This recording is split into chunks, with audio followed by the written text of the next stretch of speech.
What up, people? My name is Lewis Lee, and this is Planning Traffic. We do this every Thursday night, 9 o'clock Eastern Time, and we do it live on Facebook and YouTube. And I'd like to say that we are celebrating our 10th year of podcasting, so please go check out our website, planandtraffic.com, or you can go to YouTube, The Plan and Traffic Show. You can catch all our previous shows. We have a lot of guests on that we've had on previously, entertainers, we had builders, manufacturers. So if you need to know anything, go check us out. We talk about everything that you put gas in. We got the fellas in the chat. And tonight I stole from Frank from Wrench Nation. I stole one of his topics, and that's used cars. When you go to buy a new used car, things to check out. So if you can go to his website, Wrench Nation, he has some nice videos showing you things that you can check to save you some headache later. And a couple, scam tricks that people, do to vehicles to hide noises and things like that. Before, when you buy it and you get it home, and a couple weeks later it starts knocking. You're wondering why? Because scammers put stuff in the motors, and So check out his videos over there on YouTube, Wrench Nation. And that's what we're going to be talking about tonight with the fellas. I'm waiting on Ray. He might be taking a nap, but I'll get the other fellas in too, and we can chit chat. And if you're watching us live, you can go in the chat and ask us questions or tell us if we're saying something wrong, because that's very possible that we might be telling you the wrong stuff. Hold on one second.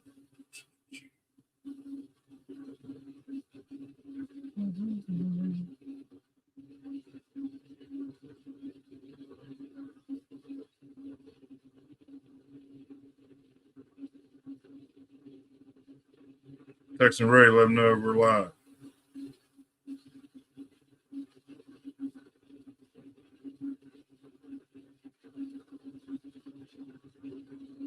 Okay. All right, so I'll get the fellas in and see what good information they can add to the conversation. What's up, Brian? Papa Squirrel and Jim. What's up, guys? What's going on? Another day in the big city. Yeah, hot city. Yeah. What's the temp over there? It's pretty nice here. What is it? 73. 80 something. Humidity is ridiculous though. Yeah. We weren't too bad with humidity today. We're still sitting at 80. But the humidity wasn't bad today. Thank God. Yesterday was brutal. The day before was even worse. Yeah. We're unbelievable. Pretty good today too. It's all right. We just, we'll all go out and buy used electric cars and lick some tree leaves, and we'll be okay. Don't worry. Everything will be all right. Hey, did you see the video of that Ford on fire in a garage? No. I don't know where it was. I was swiping through, and I just caught a little bit of it, but it was a Ford F-150 electric, and man, that thing was juiced up fire. It was fire shooting up through the roof of the garage. Yeah, I mean, those things when they catch on fire, it's no joke. I want to tell you, it was really kind of weird. My last stop on Wednesdays is the county school lot. I go to a couple of them in my area, and on Wednesday I go to one on Tuesday, and on Wednesday this is another lot in my area, and I hit the late shift or the changeover between afternoon and grave out, late shift. So I try to get in there, and they usually know that I'm in, so they'll leave the gate open so that I can drive out, But every once in a while, I'll get all the way down, and I'll have to turn around and go back to the shop to get somebody to let me out, Please.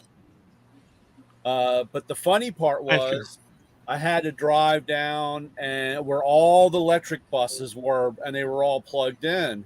And I drive by and I hear something weird, and they're running. There's nobody in them. The buses are running. And so the guy came to let me out. I went back and I said, "Hey, dude, those buses are running." He goes, "Yeah, that's the way they charge. They got to turn on and off and everything. So you'll be out here in the middle of the night, and all of a sudden you just hear them turn on and start running." I'm just like shaking my head, like, they leave a gate open and somebody gets in there and drives off in one or something. You know what I'm saying? I don't understand why they need to be running to be charging. It's crazy, dude.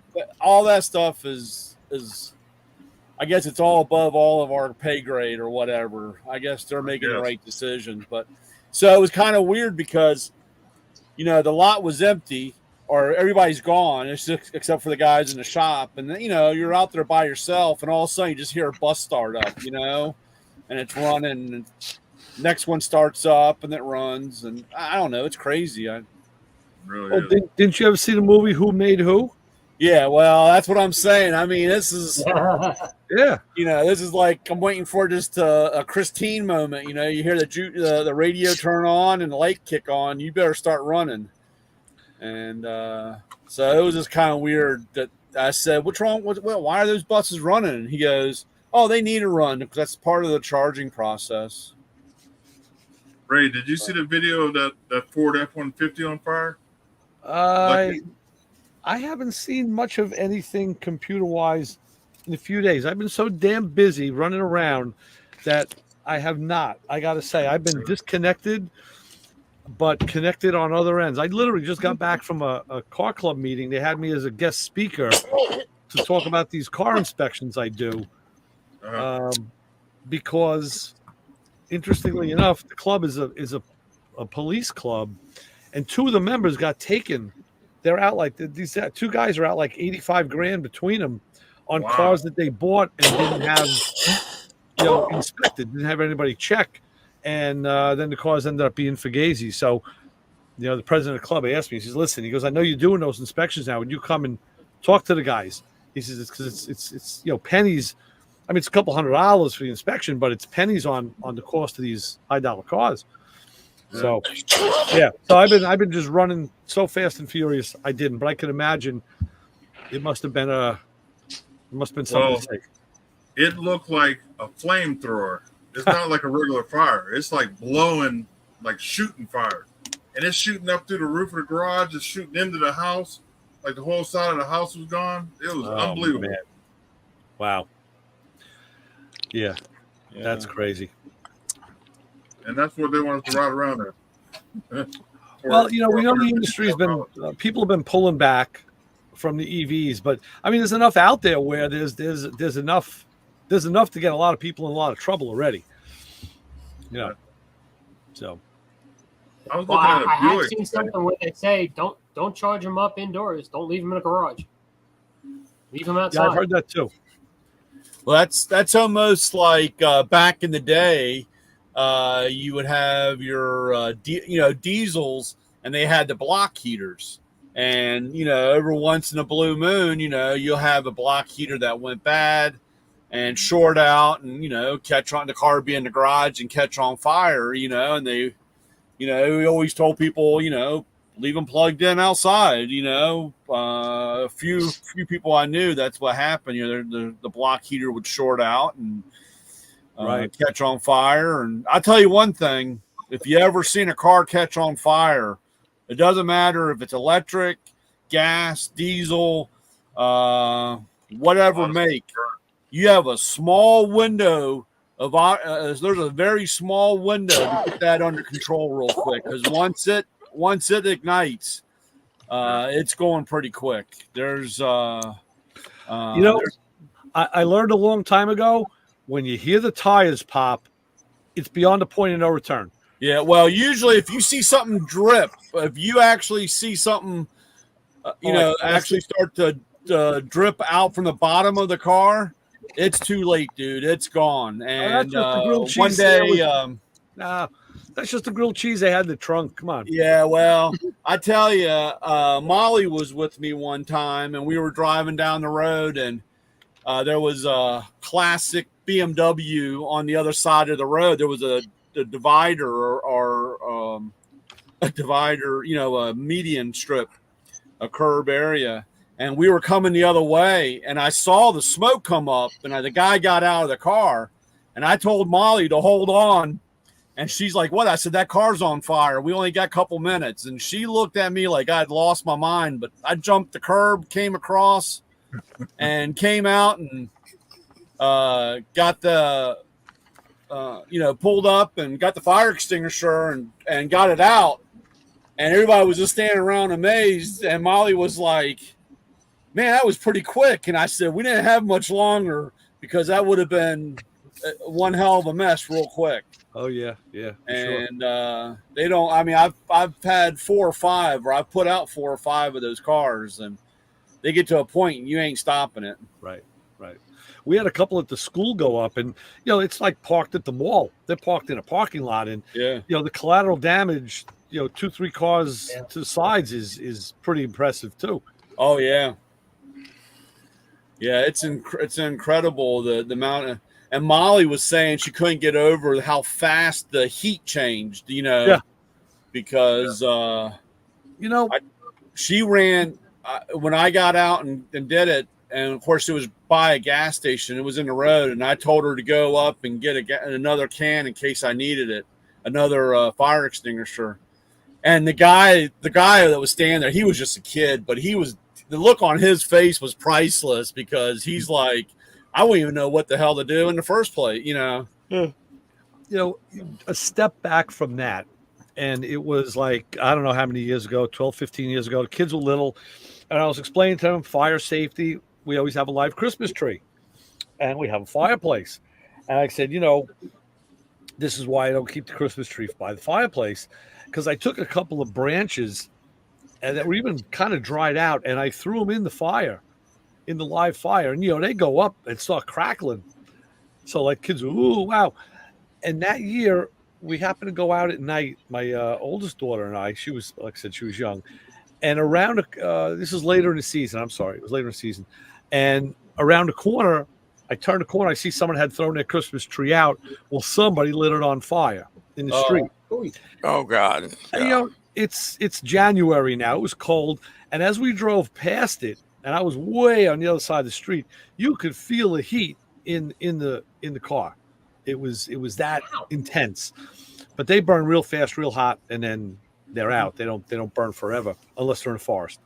But so yeah, I said that's how intense these things are. You don't play around. I'll go out. I got Leyland cypress bushes in my backyard. I'll cut branches off and use it as fire starter if I want to get a fire going. When me and my wife were dating, her one of her dad's friends gave her an old Cadillac, right? 4-door Cadillac. This thing was beat to death. One window went up and down. It was a mess, right? So I was like, man, we're going to trade this car in. So I go to the dealership, right? And she's sitting in the car, and I'm talking to the dealer, and he's looking real funny over my shoulder. I was like, so I look back, the car's on fire. Oh God! I was like, I guess you don't want this car, huh? Yeah. So we put it out real quick. Luckily, it didn't catch on fire, but it still drove fine. And we drove that car for another 6 months. That's hilarious. Yeah.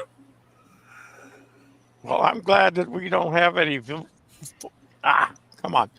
Volkswagen Beetles around that we drive routinely, because if that magnesium block on that thing catches on fire. Oh yeah. It's gonna. A friend of mine, when he was working down here in the late 60s, went to before there was any traffic on Santa Monica Pier or whatever it was. He worked in a garage, and he'd take a half of a Volkswagen engine, and he and his friend would get a couple 6 packs of beer, and they'd go down to the end of the jetty. They'd use that torch to set the case on fire, and then throw it in the water and watch it burn all the way down. Yeah. Because you can't put them out. Right. Yeah. Fun stuff. Yeah. So, and that, of course, that leads into, the stuff to watch out for when you're buying a used car, because I know me and Ray have talked about it, and we've had this discussion before. You can look at it and it can have a clean Carfax title or a clean thing, but you got to look for telltale signs of either flood damage or a fire. Luckily, some people, we had a few that go up at the dealership, and we all stand around at that one moment, like, because nobody wanted to pull the trigger on the fire extinguisher, because that's a hell of a mess to clean up. Well, if you're using dry chem, yeah, CO2 is. I switched all mine to CO2s. That the powder and along on that aluminum, man, you can't hide that after you caught a car on fire, and then you're trying to tell a customer that that's normal. It's hard to hide that, So you're like, should I do it? Should I do it? But again, those are things that you have to kind of really have somebody look at or idea, because you don't know if you get burned or not. You got to go over to the welding area, grab the asbestos blanket, and you throw it over the top. Yeah. So it's funny you say that with the with the loss like that, because this last car I did, and Brian, we talked about it, was a 2009 Porsche Carrera, a 911 Carrera 4.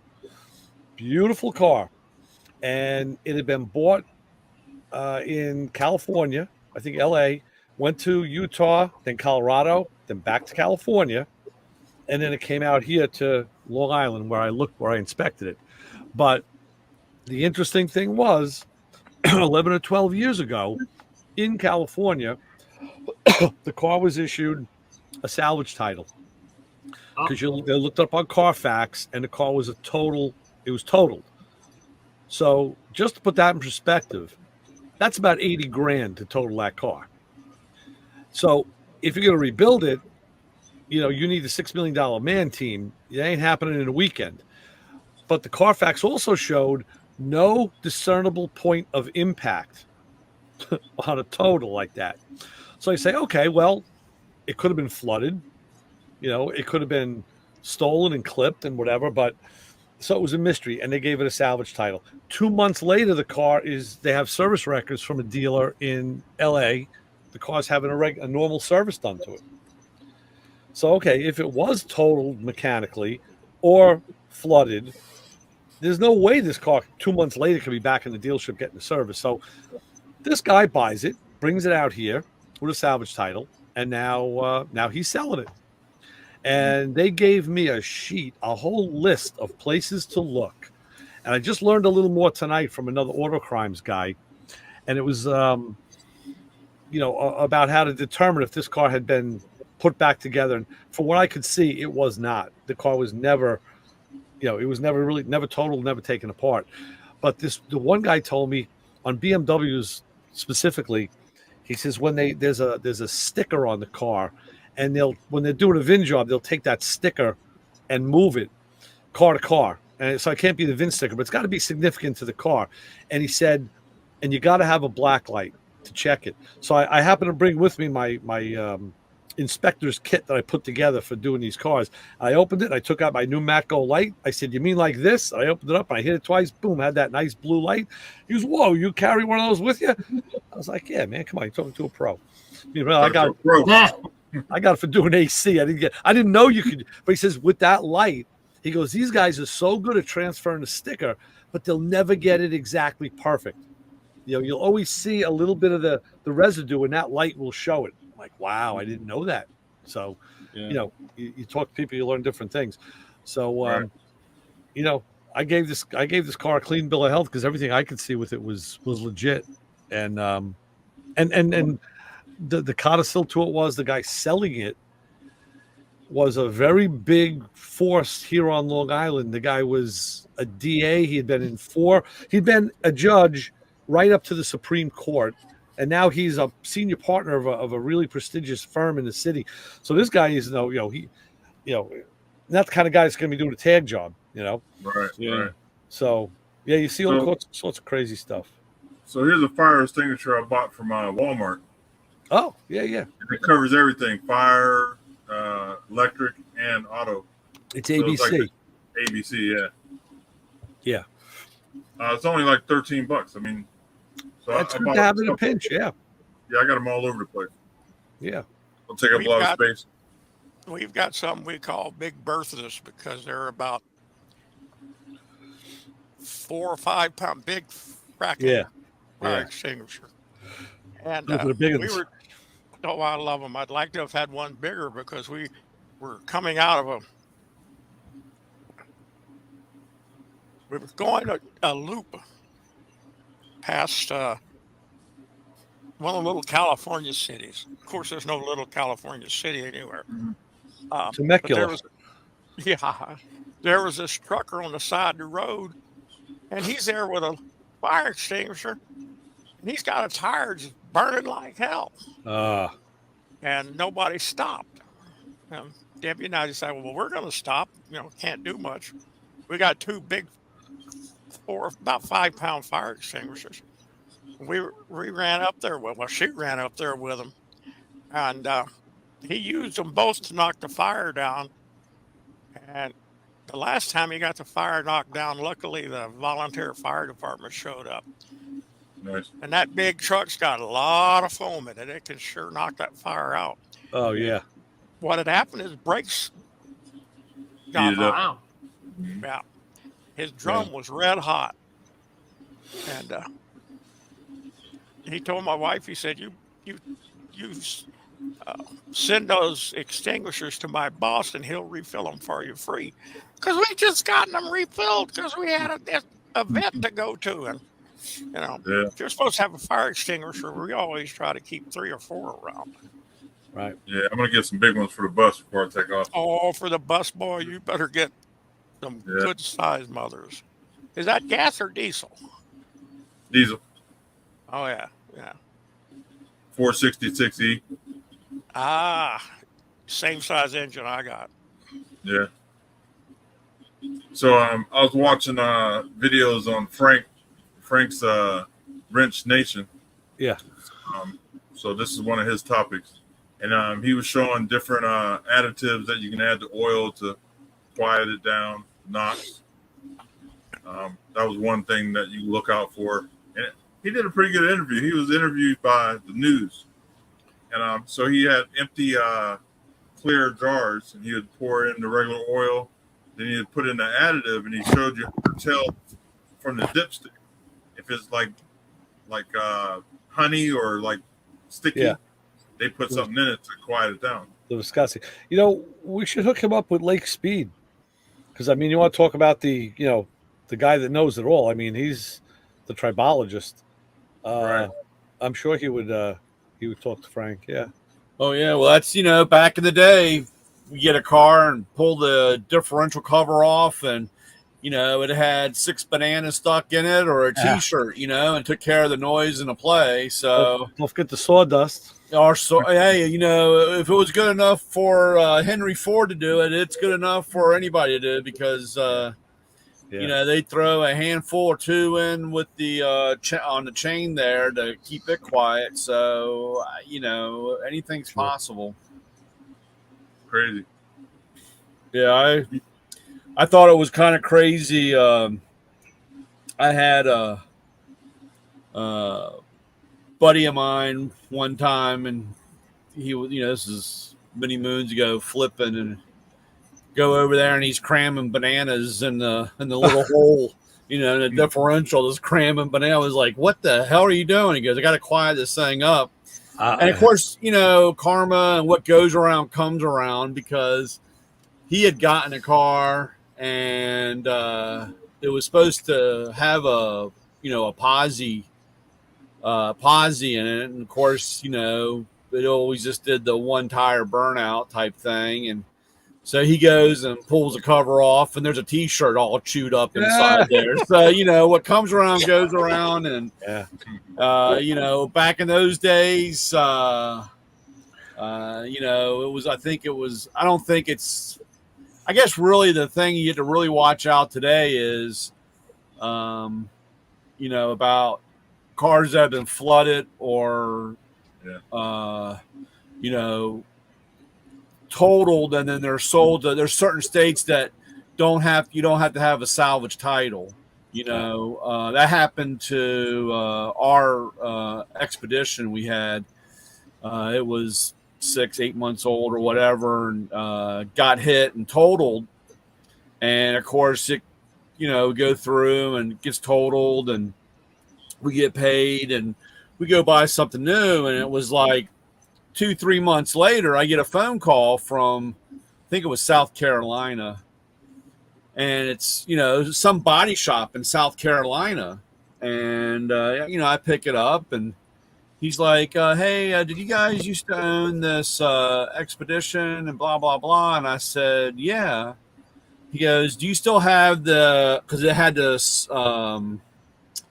premium system with the you know, the VCR or TV, you know, the DVR player, and it had Bluetooth earphones, you know.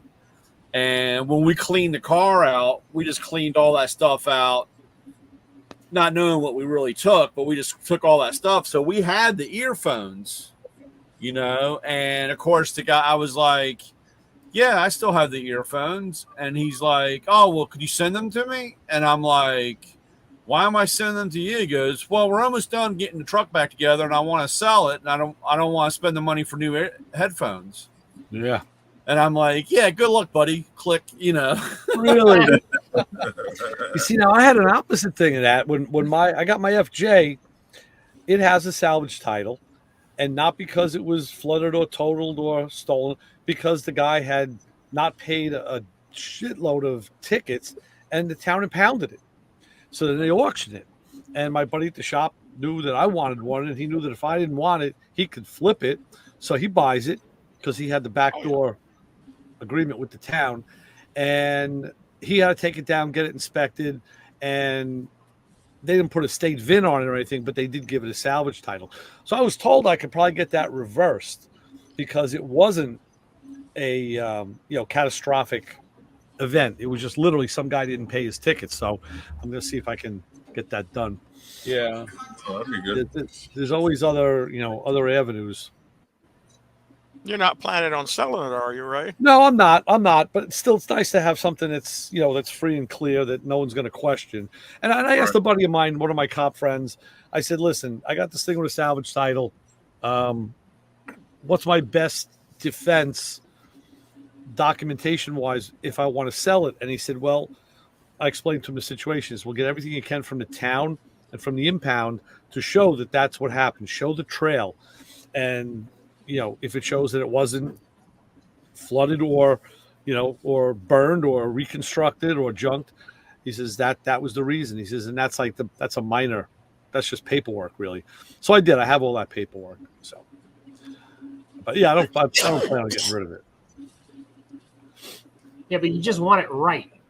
Yeah, it would be nice to just have it clear. Yeah, it would. Well, yeah, because you can't win because even though you have that, there's going to be that person that's going to say, well, if you are going to sell it or whatever, or if it does come down to selling, he's going to say, oh, well, it's only worth this because it's got a salvage title. Right. Even though, it just has that label over its head. And if it really, again, if it doesn't have, if there was no real concern, that's why we talked about this, about the Carfax thing. They right. have this to prevent or to protect you. And then again, you get to that and you're like, well, why does it have it? And there's no further documentation, or the car should have had one, but for whatever reason, it didn't get, you get in there and have a car that's pieced together and it doesn't have that documentation. I'll tell you a story about that too. When I was buying the FJ, I talked to my buddy at the shop, and he asked me. He says, "Oh yeah." He goes, "Did you run a Carfax?" I'm like, "No, I didn't." He goes, "I was going to run it." He goes, "But I didn't get to it." He goes, "You know what? Here's the code." He goes, "We bought a package of 5. I'm not going to use them. Run your own cars." So I did. So I ran the FJ and got everything back, and everything was cool. And then I ran my Mazda that I was driving at the time. The Mazda that I bought brand new and drove every day and had 2 insurance claims on. One time, the motor got hydrolocked in a flash flood. And another time, I got hit in a parking lot at the high school by a new driver. So I put it through insurance and had the car fixed both times. Yep. So, and I know that happened because, it was in my possession. Carfax on that car came up clean. No accidents, no damage. Has a different motor in it. Yeah. And I said, I said, so much for Carfax being legit. But then I found out from somebody else. They said, did you have a police report for either event? I said, no. Both times I called my buddy at the shop and had him come tow the car. They said, that's why. When there's a police report, they have to report it to the insurance. And then the Carfax. I said, but wait a minute. I reported it to the insurance company. Insurance paid to have it fixed twice. Apparently there's something with a police report that's magical. So that car showed up free and clear on a Carfax. Yeah. That's good. So, weird. Just so, can you believe anything anymore? I don't know. All I think as far as to help you figure out what happened, because like I bought a 91, oh hell, I can't remember what the car is, but it's a 2000, and it's a Volkswagen Jetta, and I bought it from a friend of mine who was doing things at Ren Fair, and he was going to the Navy, and he just sold it to me because it was a standard, and that's what I wanted. And when I ran that Carfax, it showed me that it had been a rental car, and oh wow, the company had paid for a couple of repairs. It was interesting. Yeah, reading the history of it, but good God. Although I expect one of these days they're going to have a computer on there that'll tell you what's going on. Well, the funny part was, and I always joke about this because I am when I'm at the Tesla dealership, and I always find it really amazing. You go in there and they all, the main tool is a laptop, and the guy goes over and plugs it into the car, and they just ask the car, where have you been? Right. And the car tells you everything where it's been. It's been to this dealership in Texas. It's been to this dealership in Mississippi. It's been at this body shop here. And I love it because the guy goes, yeah, this guy said, because they asked the customer a few questions. And of course the customer said, oh, it's never been wrecked. It's never had this. It's never been that, never this. But the car told everything. So, it's like you don't even ask the customer. You just plug it into the car and the car, lays the whole line down. On that line, my good friend Ray. Yes, it is. I have a good friend who does forensic investigation. We've talked about him. And he works for insurance companies. So when they find that the claim sounds fugazi or it's multiple claims from the same guy or whatever reason that their adjuster came back with a red flag, he goes out. And now all the shops know him because there's not many guys that do this. And the first thing he does is he plugs in. Well, he doesn't even do that. First of all, he tells me so many stories. I can't remember. He went to the shop, and most of them were in Brooklyn or the Bronx. They're all shysters. And he saw the owner, but the owner didn't have time to talk to him. Talk to my guy. Figures he'll isolate himself. So he's talking to this underling. He says, yeah, look, I'm here to look at the 2022 Mercedes, whatever, the 530 SL, whatever it is. Here's the VIN. It's a black car. And the guy says, okay, yeah, well, it's back there in the yard. He says, yeah, but I need to look at it out here in the free air. I got to be able to get around it and look at it. Can you bring it up? He says, well, it'll take me a few minutes. I'm going to have to jump in. He goes, I got time. I'll wait for you. Don't worry. No problem. I'll help you if you want. No, it's okay. I'll do it. Guy brings the car up. Well, one of the complaints was that the motor was seized. It's like, yeah, that was started and ran pretty nice for a seized motor. So you just implicated yourself right there because you let somebody else do it, your dirty work, right? And then he plugs in and he just gets the data stream. He can read the black box. So of course he gets all the collision data. Like this car, it said it was hit when parked. But the black box showed the graph the graph of speed versus time. The car was going 35 miles an hour and then dead stop. Oh, was that when it was parked? Like, no, the guy was driving the car. So bang, we got him on that. And then, of course, they were claiming the engine. So when he gets underneath, all these marks that go in different ways, hammer strikes, double, triple hammer strikes. He photographs it all. And, he says, okay, listen, we'll get back to you. Thanks a lot. And he was always polite. And as soon as he does that report, he goes to court a lot. One time he called this guy out in court with photos and all this damning evidence, and the guy was still holding his ground because the judge didn't understand what was going on. The judge called the sidebar, got him over there, and he said, look, can you prove this, what you're saying? He goes, look, I have the black box reports. I have all the streams. I have photos. I have all the computer records. She goes, can I see that in my office? Yeah, they go in chambers. He shows them everything. They come back. The judge says to the client, no, do you still want to pursue this? I've seen now this, and this. All of a sudden, the client whispers to his lawyer. Lawyer says, my client would like to plead guilty. And she's like, no, you can't plead guilty because you already took it up to this is like the third level of court where you've been pleading not guilty and you've been wasting the court time, the taxpayers' time. She goes, no, you will be found guilty. No doubt about that. But you're not getting any deals, any breaks. And I think, the guy was sentenced like 25 years in jail. But these guys are still acting like they're in the 60s and 70s doing stupid things, thinking they're not going to get caught. They don't realize that the car talks to the inspector. Well, that's like we had last year or whatever. We had a couple people shot and killed, in an alley down in the city, downtown Silver Spring area.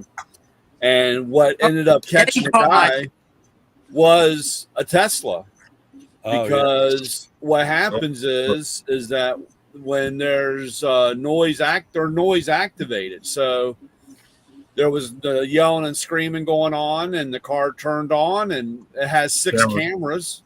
Right. It started recording, and it records the guy walking down the street shooting the gun, and the guy didn't want to come out and say that he had the video, but the car, there's been other cases where, somebody kills somebody and gets rid of them, and they drive them off someplace to dump it. And of course they got the car tells you where it's been, and it's slowed down and it's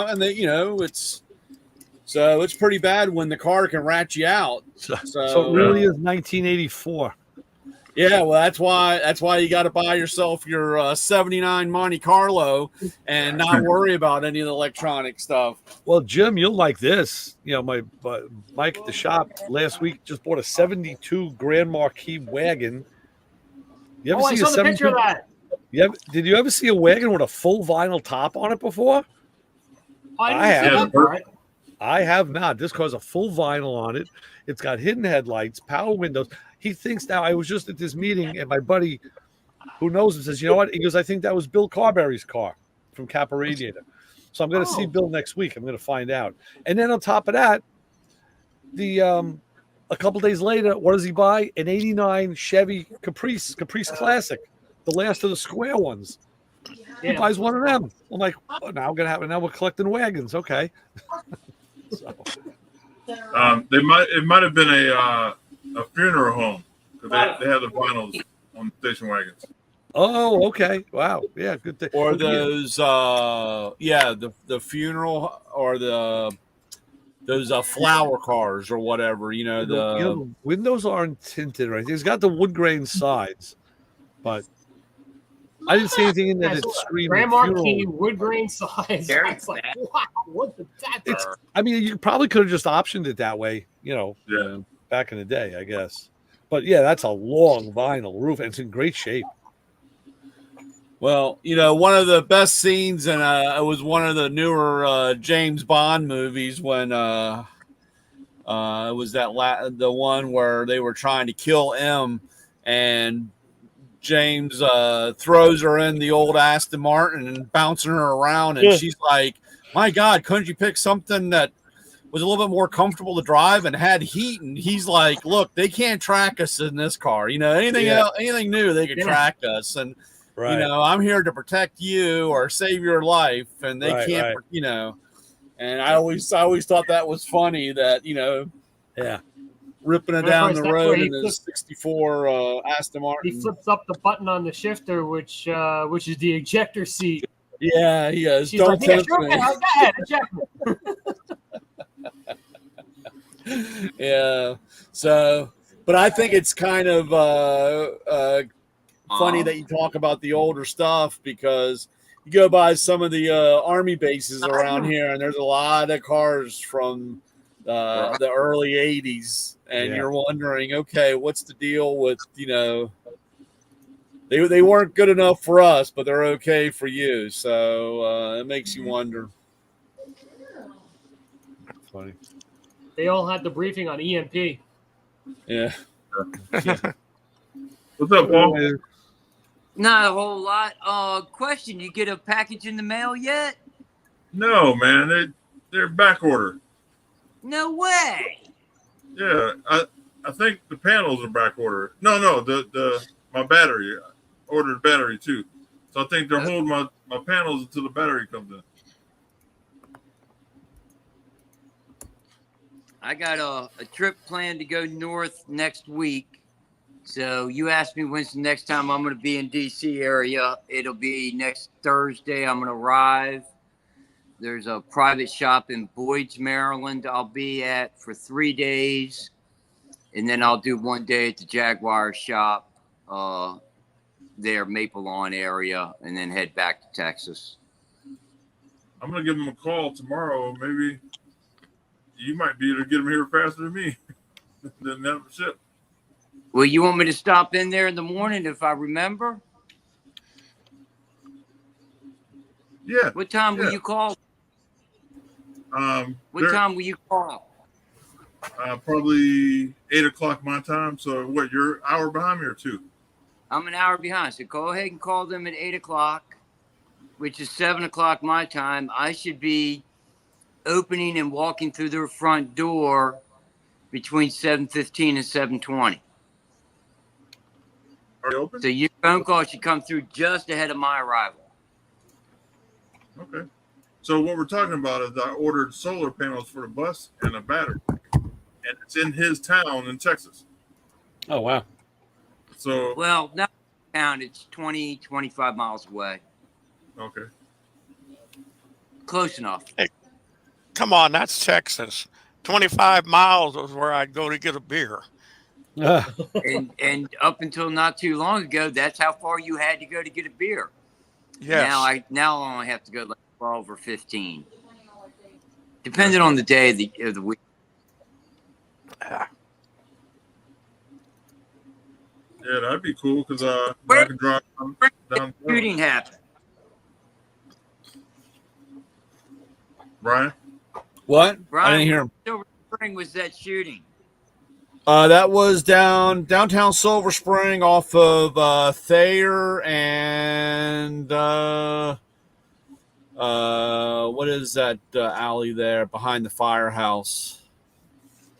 Oh, Thayer, okay. I can't remember what is that. Parallels Georgia Avenue. Yeah, you know where that Safeway is on Fenton and Thayer. And then there's an alley there. I don't know if it's Beacon or Bacon. No. What was that? But that's all at night. There's a big nightclub down there, and they all party in the alley. That it spills out into the alley, and 2 o'clock in the morning, things start to happen, and so it's fairly interesting. I'm sure that area has changed quite a bit. Guy I went to high school with, actually, a lot of people I went to high school with all had businesses or had something to do with the businesses down there. But one of them was a bar that was the pirate-themed bar for a couple years. Oh, yeah. That's gone. That's long gone. That was Paul Kudry's sister that did that bar. They were on Bar Rescue, Yes, they were. and that was fairly interesting. They actually ended up on his show twice because they didn't listen the first time, and they went down to Florida and tried it again for the second time with him. Ah, that part I didn't know. I haven't talked to my friend that I went to high school with. I saw him like 4 years ago at Mobtown Grease Ball. And we talked for an hour or so, and I hadn't seen her talk to him since that day, and I hadn't seen her talk to him for 20 years prior to that. Yeah. Yeah, it's that whole area is unbelievable now. So yeah, it's a whole different. It ain't like the old days. No, not at all, because the courthouse used to be an Amoco station. That was Apple Amoco at 2nd Street and Apple Avenue. Yeah. And that's Montgomery County Courthouse. Yeah. That was a long time ago. You're showing your age, Paul. Relax, man. Don't show your age like that. Don't lay all your cards out, man. Hey, I just got my new leisure pass so I can go to the range and get a discount. And now I got a senior leisure pass. Says it right on it. Now every time I upgrade now, whenever I renew it, it's for free. For free. Because they figure how long is he going to live, So give it to him for free. You talk about the alleys in downtown Silver Spring. I go back to the alleys in Kensington. Back behind Yep, the that's where I'm at tomorrow. You'll be in the alleyway in Kensington tomorrow? Yep. That's tomorrow. Be in the alley. Yep. Can you Yeah, I see couldn't it? believe, Brian. I had to go to the shop to meet my buddy the other day. We had to go out to Jamaica, and what was sitting in front of the shop? But the Mack truck. Like, wow. Really? The man came. Yeah, see, Paul. Yep. Apparently, it's a husband and wife, and Yeah. they're very aggressive with their business. They're actually doing the right thing. Yeah, the new Mac guy here just went out. So yeah, he feel bad. He was supposed to be a Macco guy, and I really like to know what happened. He was supposed to, in the 11th hour of the moment of signing the end result, he went ghost, and 2 weeks later he showed up in a Mack truck, and they stole him away. And now he's pretty much. I get to put another sticker on the side of the tool truck. Nice. Another one down. Yeah. After 22 years, I got a lot of stickers. Oh man. So what sticker do you put on it? I'm just joking. I'm not that way. I feel really bad for the guy. It's Or tough you could business. do the little lines with the cross. Nah, yeah. I'm not an asshole. Everybody thinks I am, but I honestly, I really feel bad for the guy because it's a tough business. He's got for the short time that he was out, he's got money on the street, and these guys are all assholes and they don't want to pay him. And, like I said, it's, I feel bad. Yeah. I feel bad for the guy. Hard hustle. Yeah. It's tough business. What you tools guys need is a find some mafia support group. Leg breakers, yeah. And just tell them, well, when you get an opportunity, these 3 people have not bothered to pay me. They told me fuck off. And could you arrange an accident? Well, there are times. There are times that would be really nice. Pay him a visit. A friend of mine up in D.C., a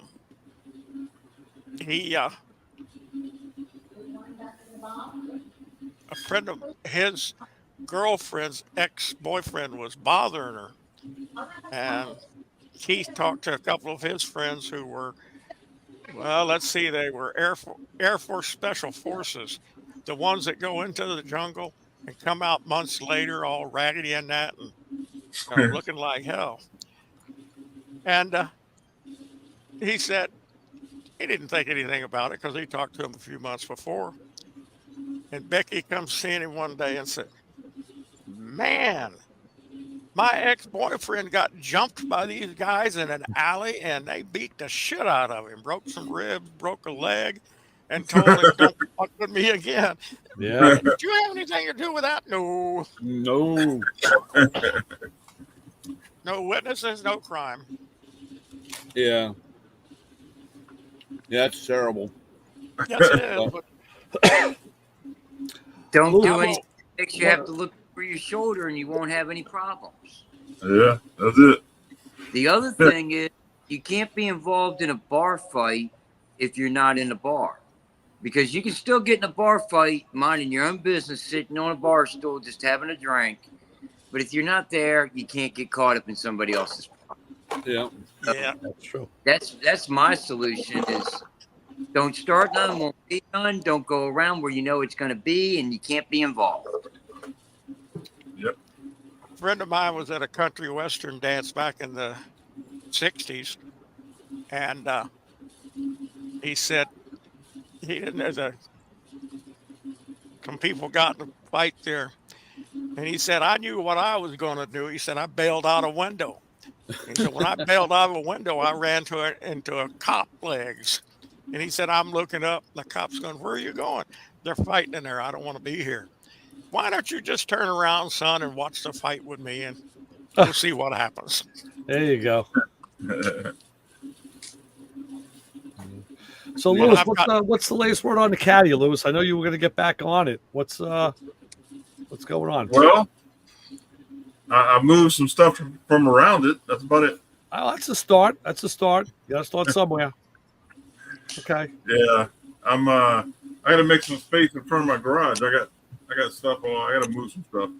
Okay. Yeah, it's getting All close right, to get. fellas, my battery says low battery 10%. So All right, I'm Paul. going to get out of here till next Thursday. Lewis, I'll call you tomorrow morning after I stop. All right, sounds good. Okay, take care. All right, appreciate it. Take care, Paul. Be safe. Stay cool. in Texas. Well, at least he has lights. 'Cause some of Texas, Houston, I think, is down. Oh yeah, yeah, they Oh. got hit pretty hard.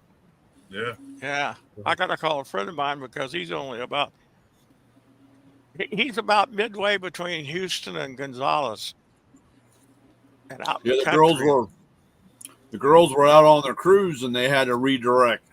They missed one day because of the storm. Yeah. They had to go out and around, and they couldn't make it to Jamaica. Yeah, you make Oh, that. that's nice. Oh, okay. So, Lewis, back to you. Yes, sir. What are you gonna do on the caddy when you get it clear? I On your have to car put, stories. I have to put the gas line from the tank to the fuel pump. Okay. You know, because I put an electric fuel pump probably halfway in the middle. Your electric pump should be as close to the tank as possible. Oh, so I should move it back closer, huh? Yes, all the way back. Okay. The filter Well- can be a little further up, but it should be as close to the tank as possible. Okay. And That's when you kind buy, of. I'm sorry, Ray. I was going to say, it's another funny thing on this wagon, this Mercury. Apparently, it had a bad gas line, and the tank has to come out too. It's got a hole in it. But I'm looking at it, and the guy got like a 5-foot stick of 3/8 brake line, didn't unflare the lines and take the fittings off, laid that up in the chassis, and then from there, hooked up a piece of hose and went back over the wheel well, across the back to the gas tank. And from the front, he came across around the frame horn, kind of around the motor mount and up. So there's about 5 foot of hard line and about 8 feet of hose. I said the guy couldn't make a simple bend. Couldn't make a simple bend. So I think that's going to be another project I'm going to have to fix. And on that note, if you're going to use any kind of rubber, you got to make sure it's ethanol Yes. compatible. I That's buy the biggest. Yeah, I buy the stuff called what's the name of it? I'll come up with it. But there is a brand of hose you can buy that's commercially available that's ethanol compliant. They make it for fuel injection and non-fuel injection applications. Yeah. So you gotta be careful. A lot of hoses are not ethanol approved, and you'll put it on. 3 months down the road, you got it leaking. Oh, and you got to watch out for your steel braided stuff.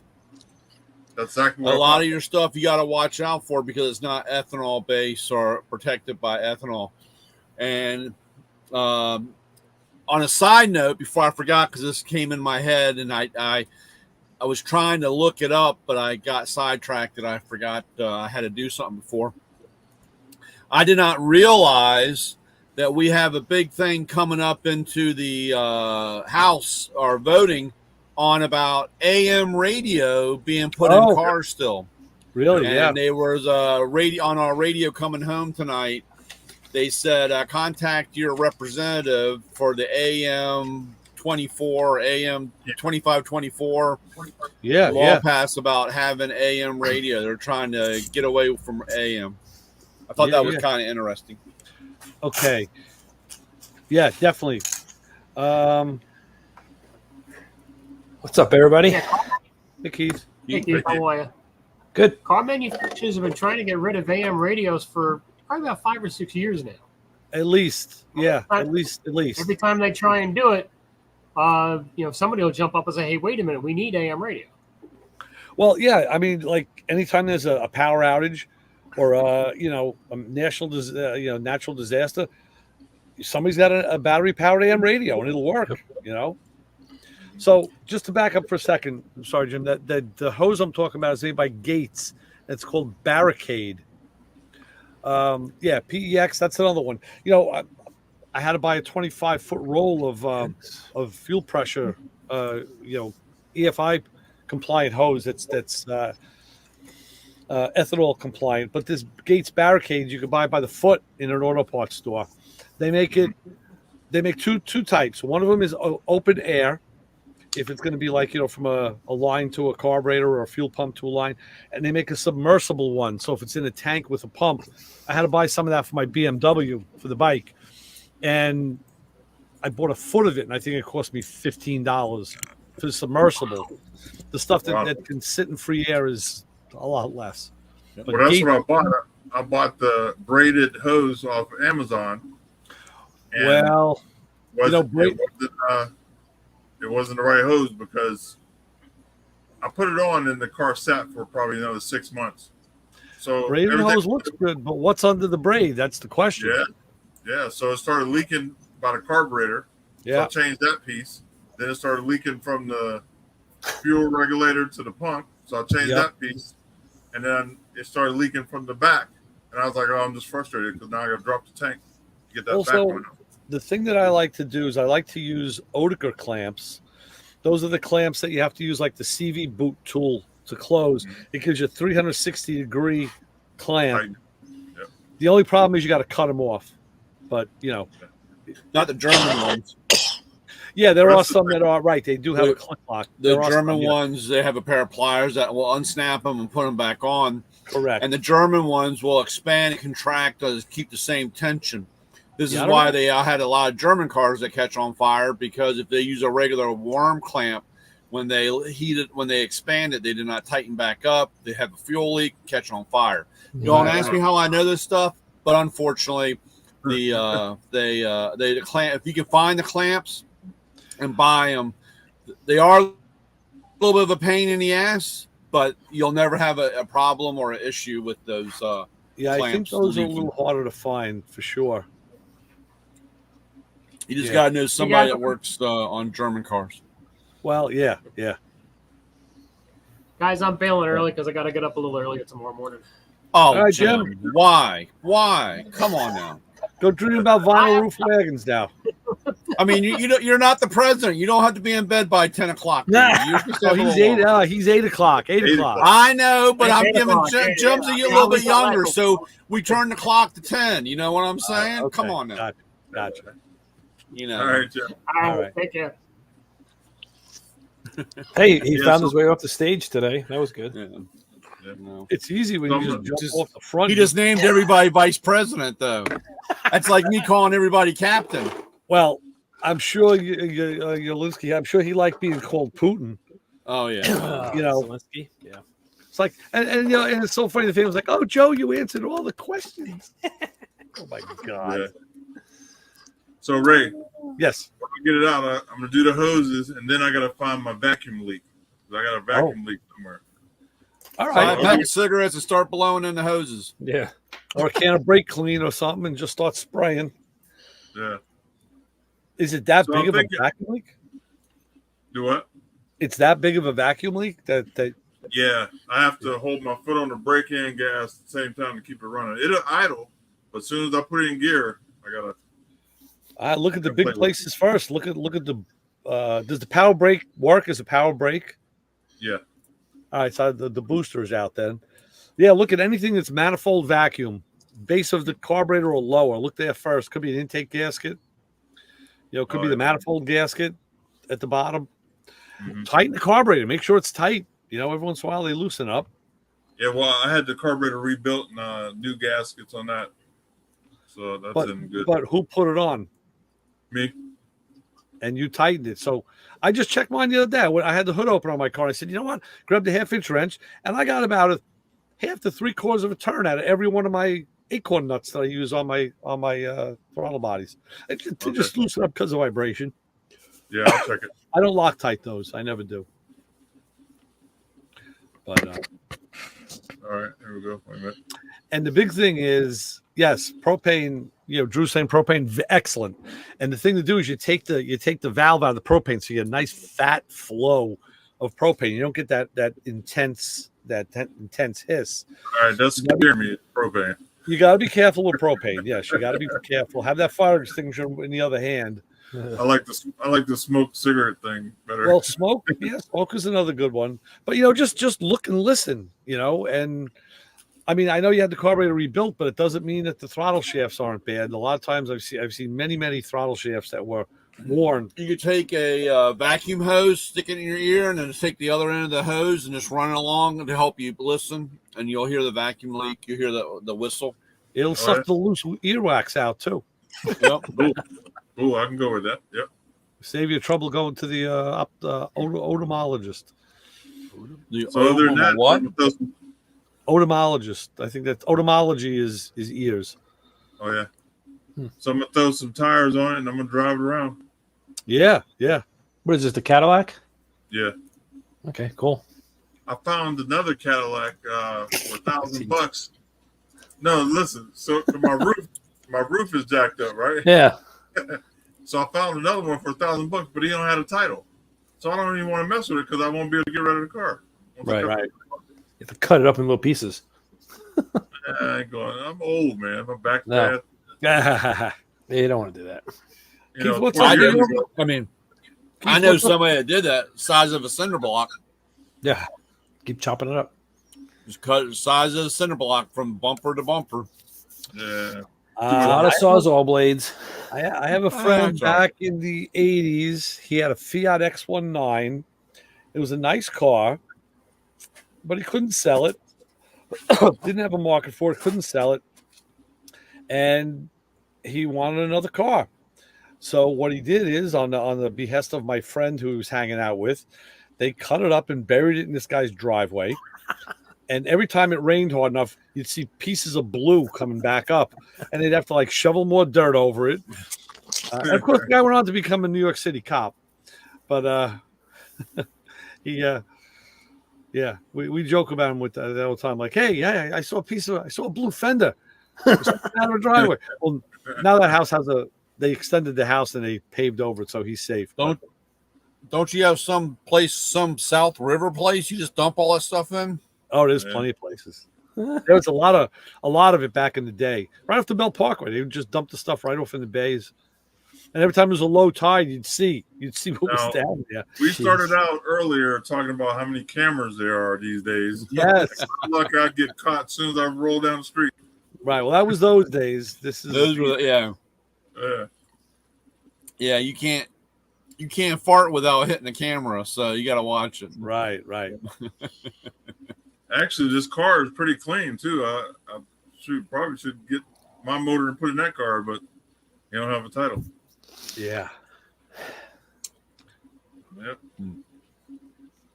I just seen it on buy sell trade, and actually I seen the car sitting, and I rode by it a couple times. I was like, oh, I need to stop and talk to that guy. But then I seen it on buy sell trade. Yeah. Yep.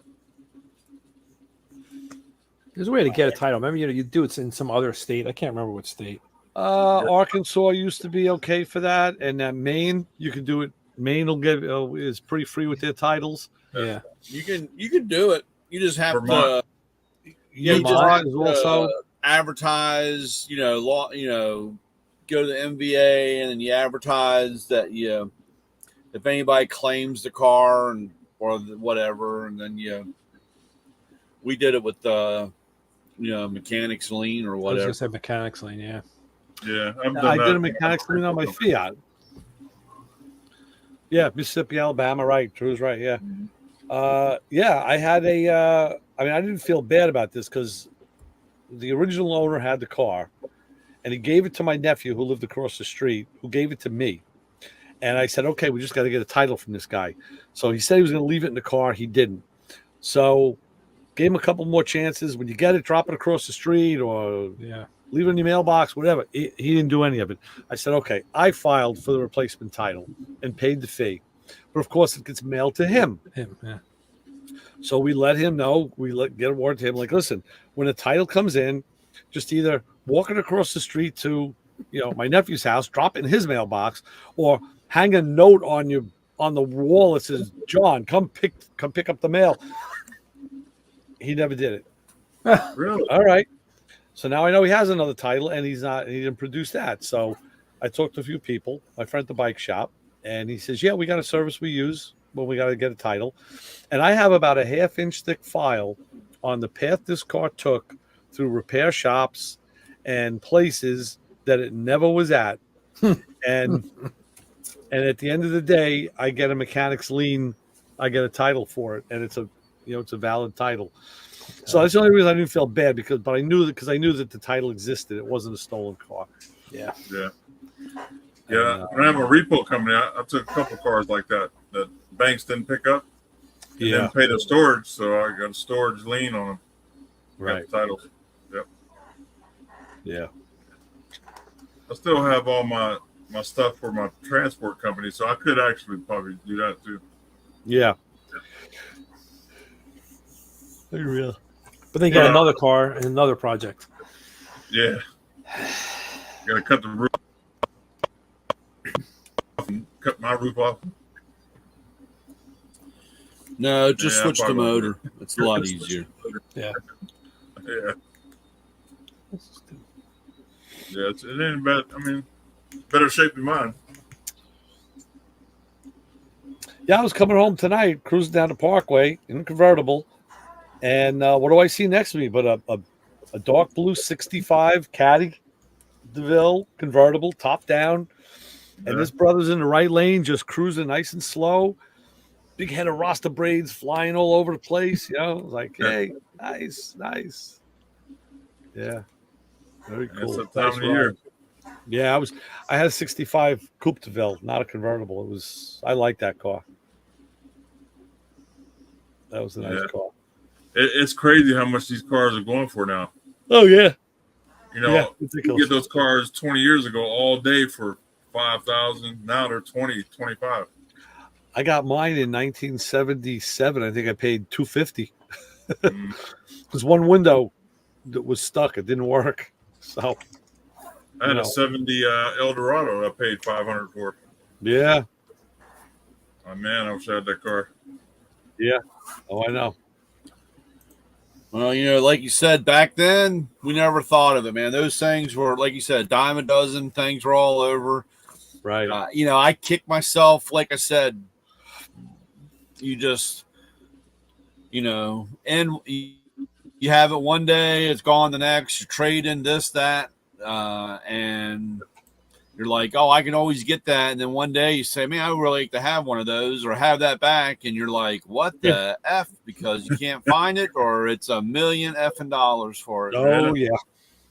Yeah. You know, we talked family. the other night. Me and Ray talked about that about guns. I mean, you know, Yeah. that's like I said that stuff was all over. Unless you know, like I said, you could get whatever you want, and it wasn't an arm and a leg. And hell, even trying to shoot something today it costs an arm and a leg. You know, you're out there doing using those laser tag bullets because you don't want to spend any money even for the cheap stuff because it's all.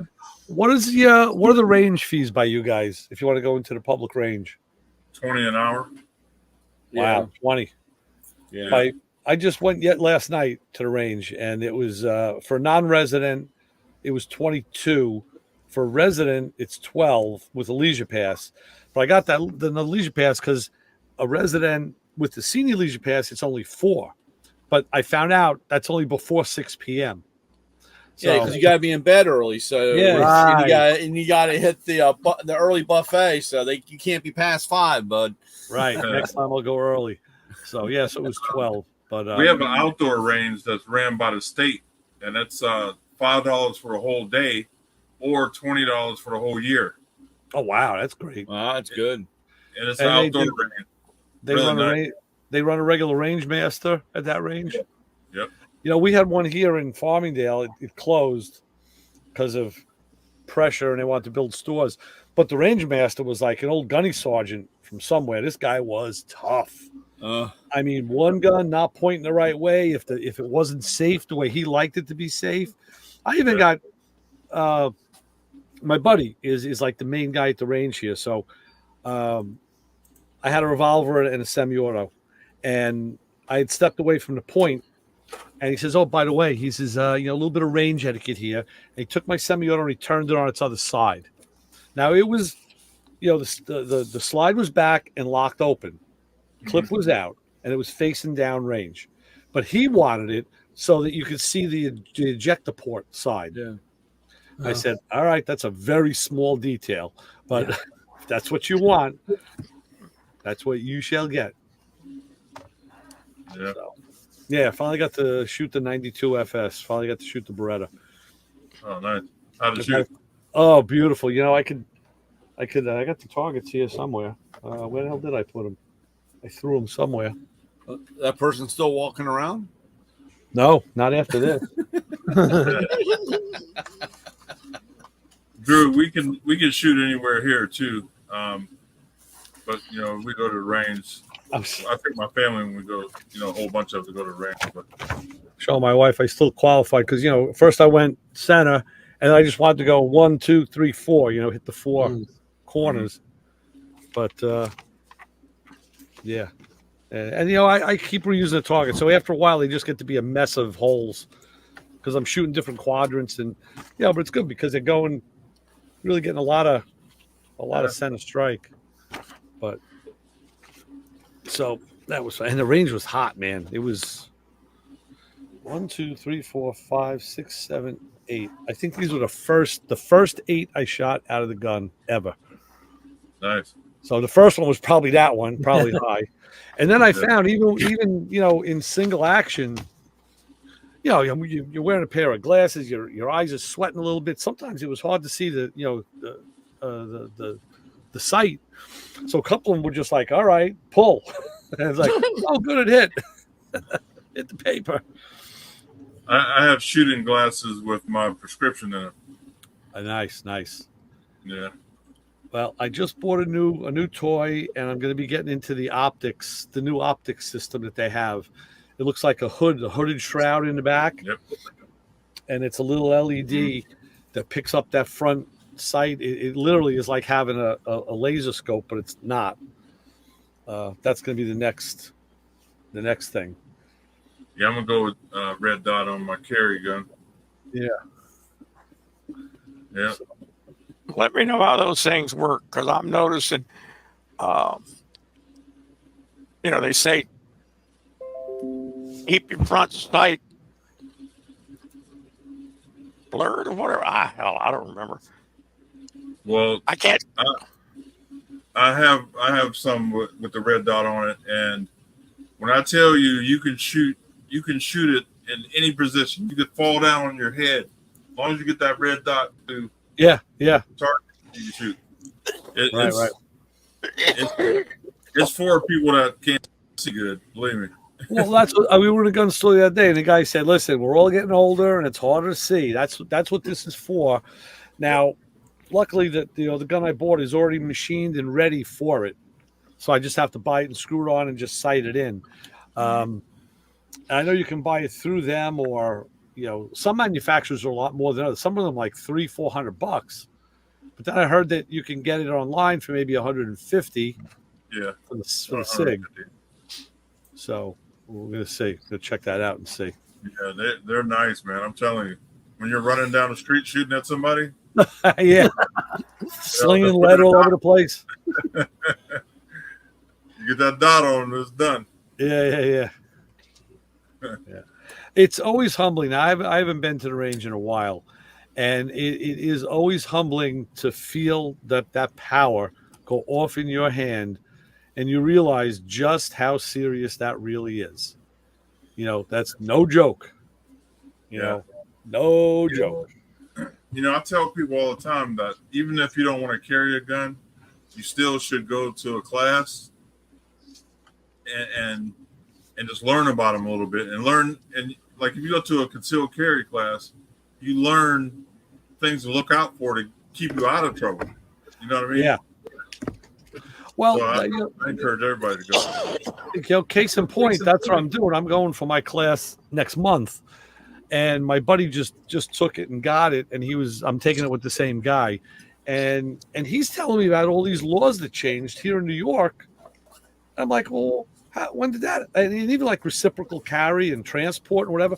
I was like, hey, I said, why don't they tell the registered gun owners in the state about these? No, they only tell you when they put another law on top of it and what you can't do. They never tell you what you can do.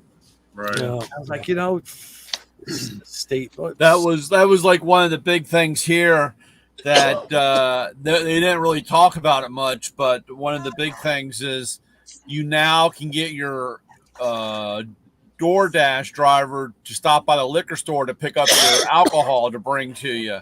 Really? If they're of age, they can deliver alcohol to you.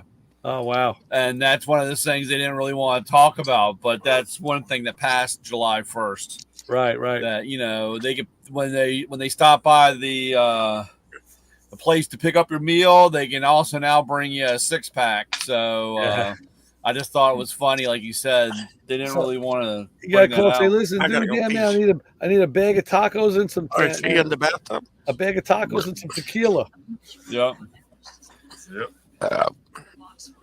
So speaking of gun stuff, we just got our new catalog, and as you can see, and it's all on handbags and carrying cases.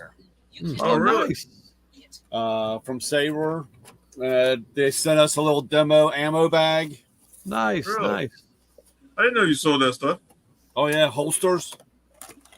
I'm gonna be looking for some holsters. I just got this C&G company. I got a couple of these preformed plastic jobbies. Yeah, that's the outside. And I got an inside. Yeah, I have a box full. They're on the other side. If you look in our app, on the app, Ray, it's all that stuff's in the app. Under what section? It's on the. I think I almost deleted that app about 2 weeks ago because it wasn't doing shit. Oh, Ray, stop. Yeah, I was gonna throw it out the window if there was a window. I know a guy that makes leather holsters. Yes, and I need one for my Beretta. I got you. I need one for the Beretta. I was thinking about the maybe like a nylon or something, but it's a big. Loaded, it's 2 pounds, so it's big. Yeah. Well, guys, it's time to rack. What? Time for me to go night-night. Oh, stop. Night-night. All right. Hey, you guys have a good week, and I appreciate you all.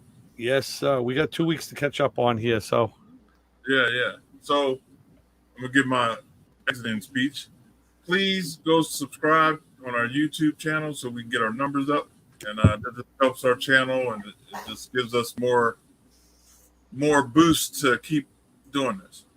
So go, Lewis, let me. You know, I don't know if it's going to help, but it could help this upload for YouTube. I was bumping around the back end of YouTube, and I saw. Well, I would see in my feed on the TV that there was a podcast feed. I was like, wow, my show should be on the podcast because, you know, once it's recorded, it's a podcast. So I clicked the thing to make it put it on a podcast. Nothing happened. I figured well, it took about 2-3 weeks, but all of a sudden now in the feed, there I am. My show shows up in the regular feed plus in the podcast feed. And this show should be there too. We're there. Okay, good. So you're ahead of me. All right. Yep. Forget I said that. So, good. Anybody in the chat, if you want to listen to us on the podcast, you can go to YouTube podcast on the top, boom, and you'll find Motormouth Radio and Planet Truck. Right. Yep. We're going to be on. We're on Apple too, but I haven't uploaded anything lately. So okay. Once I retire, then all that stuff will be updated and it'll be You know, I thought I would have more time to do that too, and I go days where I'm not even down here on this computer at all. I don't even come down here. It's like I'm too busy doing other stuff. But I'm setting up a area in the bus for my computer work. That's a good idea. Yeah. So that's I'm gonna have a lot of extra time doing that. So everything will be caught up and we'll be able to do some stuff. Yeah. Very good. Yep. All right, guys. Have a good night. All right, Lewis. Take it easy. See you, Lewis. Thanks. All right. Take it easy. All righty. Yes, sir. So let's see. I don't know if he took us off. We're still on. No, we're still live. Oh, I can fix that. And then we can talk. All right. Yeah, let's end the stream. We'll come back next week. See you, YouTube. Yeah, see YouTube. Look for us on YouTube.